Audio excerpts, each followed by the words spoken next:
여러분 안녕하세요. 개그맨 조원석입니다. 2026년 1월 22일 목요일입니다. 오늘은 지난 2022년 6월 7일 화요일에 제가 썼던 일기를 여러분께 읽어드리도록 하겠습니다. 2022년 6월 7일 화요일, 어제 일기의 마지막에 요즘 내 삶을 재정비한다는 말을 했는데, 사실 어제 갑자기 생각한 일은 아니고 요 며칠째 계속해서 생각을 했었다. 성경 일독을 하기 전에 어떤 일에 착수하지 않으려고 했는데 종일 성경 말씀만 읽는 일이 너무나 힘들다. 심지어 며칠째 사무엘상 말씀부터 진도가 나가지 않고 있다. 그래서 성경 말씀을 열심히 읽으면서 글도 써볼 생각이다. 요즘 계속 내 생각을 기록한 책을 쓰고 싶다는 생각을 하고 있는데 하루에 조금씩 그 책도 써 나갈 생각이다. 책 제목은 가제로 세상의 모든 진리는 방구석에 있다로 정했다. 내 작은 원룸에서 문득문득 드는 나의 생각들을 적어볼 생각이다. 그냥 밥을 먹으며 차를 마시며 드는 이런저런 생각들을 기록해볼 생각이다. 그리고 스스로에게 어떤 질문을 해서 골똘히 생각하고 기록해볼 생각이다.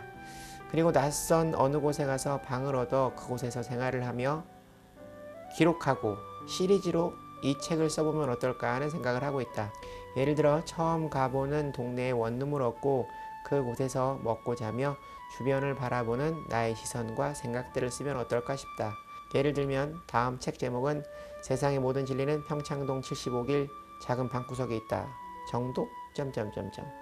내가 본 사물이나 거리를 또는 사람들의 모습을 사진으로도 기록해가며 이런 식의 시리즈로 책을 계속 쓰는 거다. 멋진 생각인데 내가 해낼 수 있을지 모르겠다. 그리고 수입으로 연결되지 않아 포기하지 않을까 하는 생각도 들고 모르겠다. 일단 써볼 생각이다. 오늘 새벽 기도의 시작은 찬송가 435장 나의 영원하신 기업으로 찬양을 드렸다. 일기를 쓰다 말고 지금 다시 한번 불러보았다. 오늘 하나님의 말씀은 조곤의 목사님께서 주셨다. 창세기 46장 8절부터 27절까지의 말씀이다. 부엘세바에서 하나님의 음성을 들은 야곱은 용기를 내어 온 가족을 데리고 애굽으로 간다. 오늘 말씀은 애굽으로 간 야곱의 모든 가족들의 명단을 기록하고 있다. 오늘 가족의 명단을 기록한 이 말씀에는 몇 가지 특징이 있는데, 첫 번째, 모계별로 기록되어 있다. 야곱의 아내를 중심으로 자손을 기록하였다. 두 번째, 단순한 한 가족의 명단이 아니라 이스라엘 12지파의 근간이 되는 12명의 아들들의 명단이다. 세 번째, 의도적으로 애굽으로 간 야곱 가문의 숫자를 70에 맞추어 기록하고 있다. 8절 말씀, 애굽으로 내려간 이스라엘 가족의 이름은 이러하니라. 야곱 가족의 이주가 아니라 이스라엘 가족의 이주였던 것이다. 하나님께서 야복 강가에서 야곱을 만나 주시며 그 이름을 이스라엘로 바꾸어 주셨는데, 이스라엘은 이긴 자라는 뜻을 가지고 있다. 하나님과 겨루어 이긴 자, 더 정확히 말하자면 하나님께서 져주신, 하나님이 이기게 하신 자라는 뜻이다. 오늘 말씀의 70명의 가족은 이긴 자의 대표로 기록되어 있다.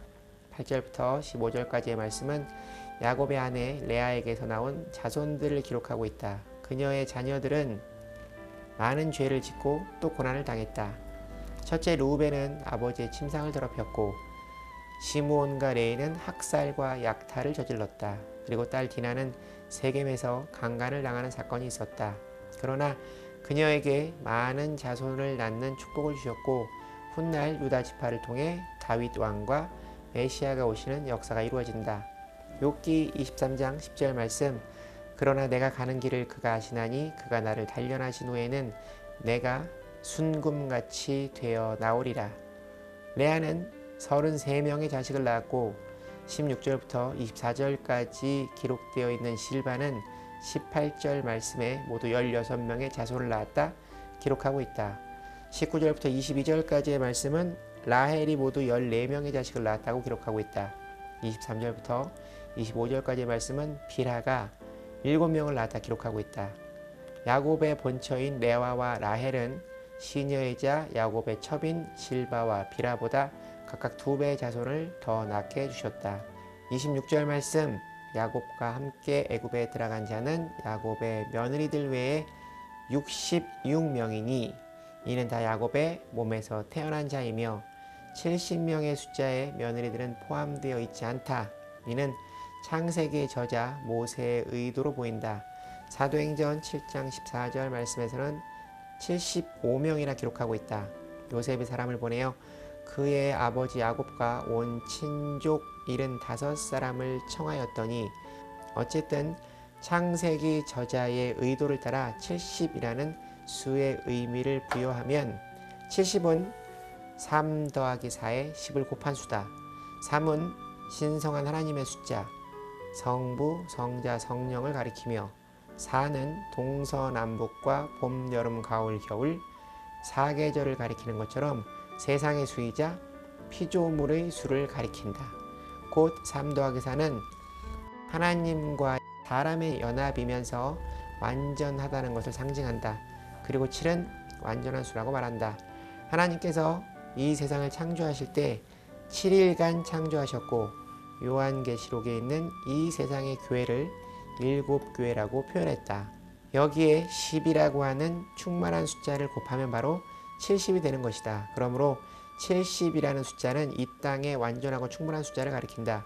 70명이 애굽에 있는 고센 땅에 들어갔다는 것은 하나님께서 이 세상을 이기게 한 믿음의 사람들을 약속의 땅, 곧 하늘의 천성, 하늘나라로 들어가게 하시는 상징적 예표가 숨겨져 있다. 창세기 15장 13절 14절에서 하나님은 아브라함에게 이렇게 말씀하셨다. 여호와께서 아브라함에게 이르시되 너는 반드시 알라. 네 자손이 이방에서 객이 되어 그들을 섬기겠고 그들은 400년 동안 네 자손을 괴롭히리니 그들의 섬기는 나라를 내가 징벌할지며 그 후에 네 자손이 큰 재물을 이끌어 나오리라. 이 말씀에 야곱의 이주는 아브라함에게 말씀하신 하나님의 말씀이 성취되는 출발점에 놓여 있는 것이다. 이긴 자 야곱과 그 자손들이 이주한 고센 땅은 어떤 곳임을 의미하는가? 우리는 애굽을 나쁜 곳으로만 생각한다. 애굽은 세상을 의미하고 세상을 통치하는 것은 바로이며 바로는 사단을 의미하므로 하나님의 특별한 지시가 있지 않는 한 애굽으로 가서는 안 된다. 그리고 또 애굽은 이스라엘 민족을 노예로 부리던 곳이라는 선입견이 자리하고 있기 때문이다. 그러나 애굽이 그렇게 불리던 시기는 BC 1436년경이었다. 지금 야곱이 요셉에게 가는 이때는 약 400년이 앞선 BC 1876년경이므로 상황이 다르다. 그러므로 애굽의 고센 땅은 기근으로 죽어가던 야곱의 식구들을 안전하게 살게 해줄 수 있는 장소로 성경에서는 소개가 되고 있는 것이다. 창세기 말씀에서 고센 땅은 두 가지 면에서 이스라엘 민족에게 축복의 땅임을 예표하고 있다. 첫 번째, 그곳은 애굽인들이 사는 곳과 완전히 다른 이스라엘 민족만이 살 수 있는 완전히 구별된 장소였다. 이스라엘 민족의 형통의 순수성과 신앙의 순수성이 지켜질 수 있는 최적의 장소였다. 두 번째, 그 땅은 풍요롭고 기름져 부족함이 없는 땅이었다.